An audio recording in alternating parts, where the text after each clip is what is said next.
So this is Revelation, lesson 50, the most exciting action-packed book of the Bible. We're in chapter 20, and we're at verse 9 now, Revelation 20 and verse 9. And they went up on the breadth of the earth and compassed the camp of the saints about in the beloved city, and fire came down out of God, or from God out of heaven, and devoured them. Now, what the background is, the devil has been loosed out of the bottomless pit. This is at the end of the 1,000 years. He goes out and deceives the nations, and they go against Jerusalem. And when they do this, there's not a battle, though he wants to have one. There's not a battle. God just causes fire to come down from heaven and devours them, and also at this point the earth is destroyed. And so Satan is loosed. His symbolic form is this of the dragon that we've seen in the book of Revelation. As he gathers the nations, Gog and Magog, and they come up, then God brings fire down and destroys them, as well as he destroys the world at this time. The elements melt with fervent heat on this and doesn't exist. So this is happening at the end of the 1,000 years. We've already been here in our resurrected body for 1,000 years. We've reigned with Jesus, and then the devil is turned loose at the end of that, and now we come to the end of the world and the destruction of the world at this point. So in chapter 20 we have Satan bound for 1,000 years, the 1,000-year reign, the last battle, the end of the earth, and the great white throne judgment.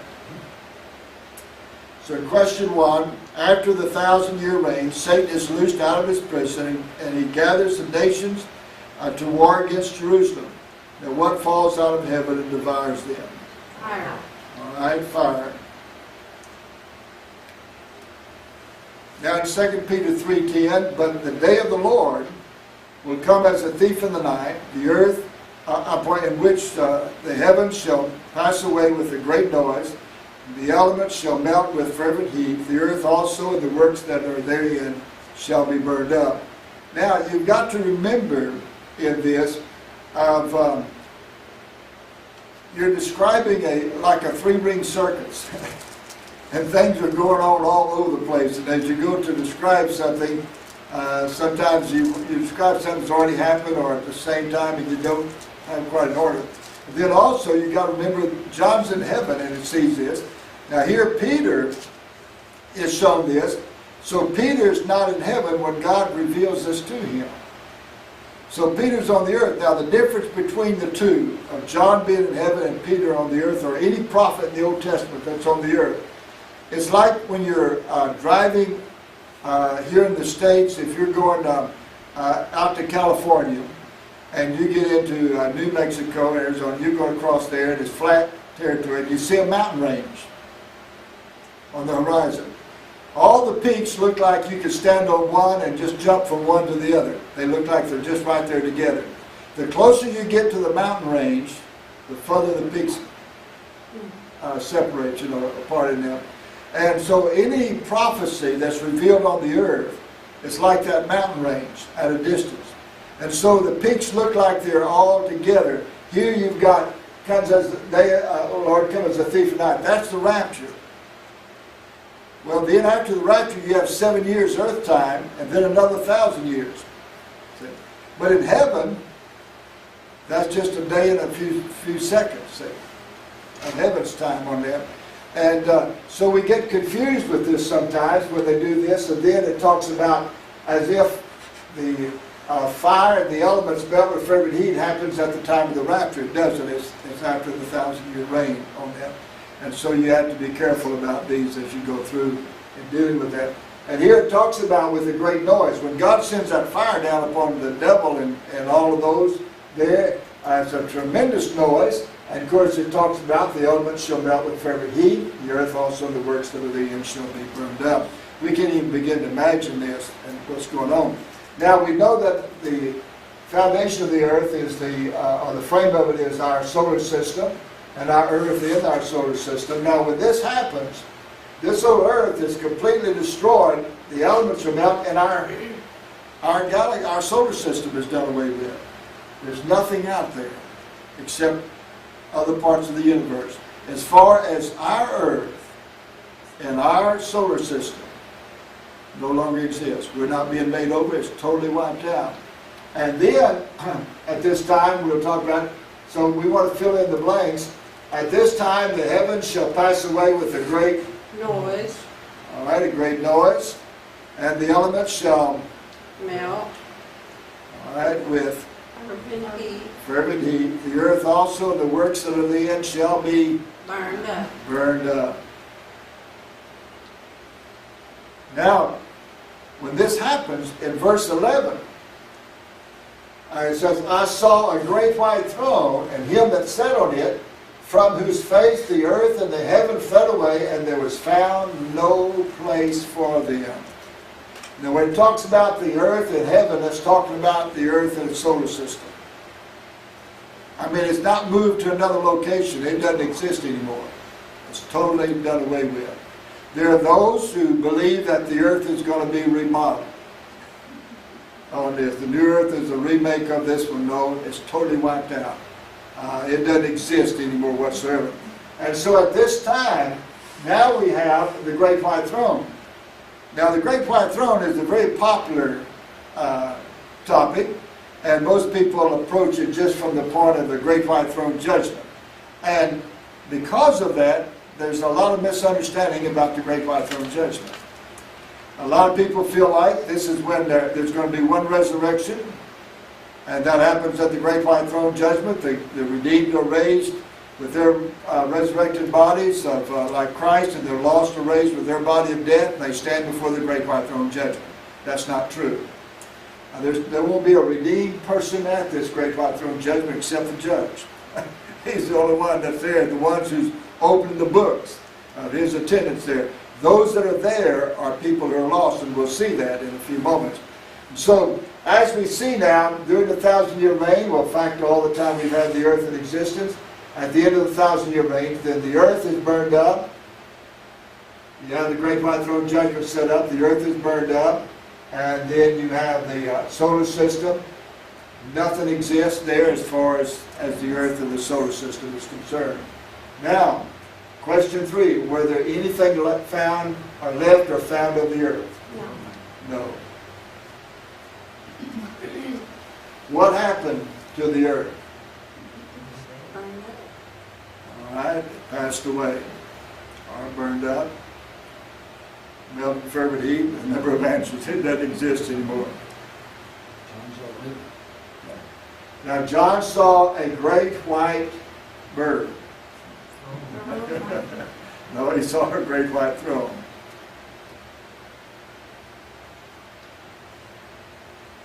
Now, at the Great White Throne judgment, we have a description of those who are there. In verse 12. And I saw the dead. That's the lost. See, the lost are dead in their sins.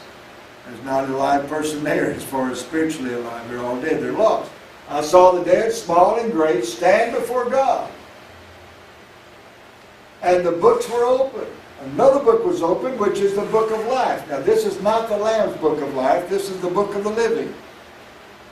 Nobody's on the earth anymore. They're all here, and the dead were judged out of those things which are written in the books according to their words. Now, we know salvation is by grace. You're not saved by your works. You're not condemned by your works. You're condemned because you don't believe that Jesus is the Son of God. Well, the results of this is not for salvation, whether going to heaven or hell, because in the next verse, as you'll see here in a moment, as we see the books are opened, and here the lost are gathered for this, did John see the dead or the living stand before God? Dead. All right, he saw the dead. Now it says in verse 13, and the sea gave up the dead which were in it. Death and hell delivered up the dead which were in them, and they were judged every man according to their works. So everybody that is there is lost. Now, those who died before this happened, they're in hell, and they come out of hell. Their bodies are raised out of the graves, out of the sea. Those who are alive at that time that are lost, they're there, and they'll have their resurrected body as well. Now their resurrected body is full of death. It's just a body of death. It is working live from the top of their head to the sole of their feet with maggots, gangrene. And then you have, Jesus says that they're salted with fire. Well, if you got fire, the worms will die. Jesus said, no, the worms don't die. Well, if you're going to have worms, these worms of maggots, then the fire won't be there. He said, no, the fire's not quenched. The eternal worms, maggots, and fire. Can you imagine, and the stink? I don't know if any of you have ever been around anybody that had gangrene. Man, that's a terrible smell involved in it. And it's painful. You got that from the top of your head to the sole of your feet. And then burning with fire. Now, when you first burn your finger, you're numb. Then it sets in. You'll never be numb with this. I mean, you'll feel the pain from the top of your foot. And so, now, that's the body they're going to have, and it gets worse. So their bodies are raised, their soul comes from hell, their bodies are raised out of the grave and out of the sea, and wherever it might be. In that, they're judged according to their works. So this is not whether or not they're going to hell, because they've already been to hell. This is a description as to what type of degree of punishment they'll have. Now remember, at the rapture, we stand before the judgment seat of Christ. And we're judged according to our works. The judgment seat of Christ does not determine whether or not we're saved. We're there because we are saved. It determines what we're going to do during the 1,000-year reign, what blessings we'll have or not have. And that's according to how we've lived as a child of God. So you better perk up and do it right. And the same thing with the lost. Their degree of punishment is according to their works. Now the lightest punishment is to have that resurrected body of maggots and fire. It gets worse. How in the world could it get worse? Think about a migraine headache that never goes away. Think about a toothache that never goes away. Think about arthritis that never goes away, and on you go. It can get a lot worse. And then the memory that they'll have of all the opportunities they had to make a decision for Christ and did, and all that's involved. It's a horrible thing, and they're judged accordingly. This is at the Great White Throne Judgment. And then, so a list of places where the dead came from. A. C. All right, to C. B. Death. All right, death. C. Hell. Hell. All right, now in verse 12, it says, I saw the dead, small and great, standing before God. The books were open. Another book was opened, which is the book of life. The dead were judged out of those things which are written in the books according to their works. Now what was open? Books. All right, the books. What was written in the books? Their works.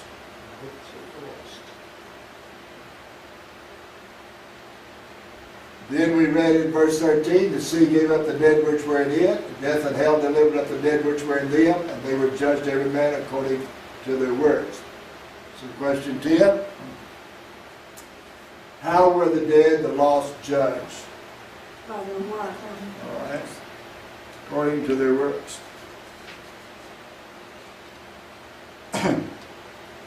Now in verse 14, at the end of this great white throne judgment, it says, death and hell were cast into the lake of fire. This is the second death. Now there's literal fire in hell now. But there's a lake of fire, even worse than that hell will be cast into. The reason why hell is cast there, and the reason why you don't just have hell remaining, is because hell's in the center of the earth. When this whole earth is destroyed, you got to put hell somewhere else. And it's cast into the lake of fire. And this is known as the second death. So here, we saw earlier that the Antichrist, the son of the devil, and the false prophet were cast in the lake of fire at the beginning of the 1,000-year reign. The devil was put in the bottomless pit, which there's no fire there. Then he was let loose at the end of the 1,000 years, and then he's cast into the same lake of fire. Now, the earth, in the center of the earth you have hell. This is where all the souls are now, burning in hell. At this time, the earth is destroyed, and these souls go before the great white throne judgment, and then hell and these souls are cast into the lake of fire for all of eternity, time without end. So what was cast in the lake of fire? Death and hell. All right, death and hell.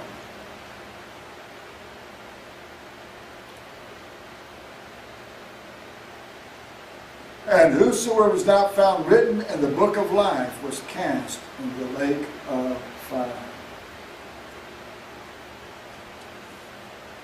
This is at the end of the tribulation period, or the destruction of the earth. So question 12. And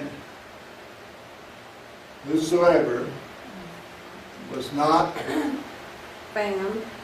all right, written in the book of Life. life was cast in the lake of Fire.